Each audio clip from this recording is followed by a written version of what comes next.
ঢাকা বিশ্ববিদ্যালয়ের হৃদয়ে দাঁড়িয়ে থাকা এক ঐতিহাসিক প্রতিষ্ঠান ডাকসু বা ঢাকা বিশ্ববিদ্যালয় কেন্দ্রীয় ছাত্র সংসদ। প্রায় এক শতাব্দী ধরেই এখানে গড়ে উঠেছে অসংখ্য নেতা, বদলে গেছে দেশের রাজনৈতিক ধারা।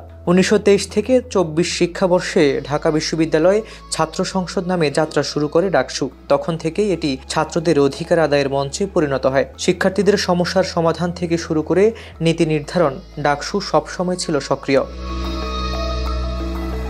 ঢাকা বিশ্ববিদ্যালয় কেন্দ্রীয় ছাত্র সংসদ এই ডাকসু গঠনের পর থেকেই বাংলাদেশের যতগুলি গণতান্ত্রিক আন্দোলন সংগঠিত হয়েছে সবগুলি গণতান্ত্রিক আন্দোলনে ডাকসুর একটা লড়াকু ভূমিকা আছে।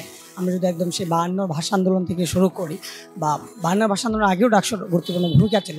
52 ভাষা আন্দোলন, 66 6 দফা আন্দোলন, 62 শিক্ষা আন্দোলন, 69 গণঅভ্যুত্থান, বা আমরা যদি দেখি 83 শিক্ষা আন্দোলন, 90 এরশাদ বিরোধী আন্দোলন, এই বছরের গত বছর 24 গণঅভ্যুত্থান।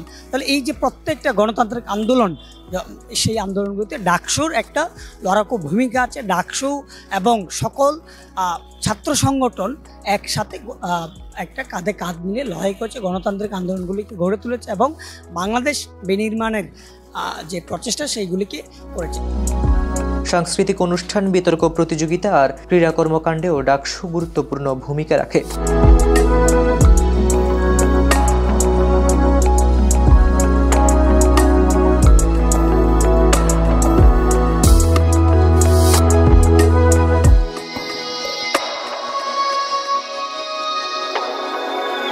ঢাকা বিশ্ববিদ্যালয়ের প্রাণকেন্দ্রে এই প্রতিষ্ঠান শুধু ইতিহাস নয়, এটা ভবিষ্যতেরই অংশ, যেখানে গড়ে ওঠে দেশের আগামী দিনের নেতৃত্ব।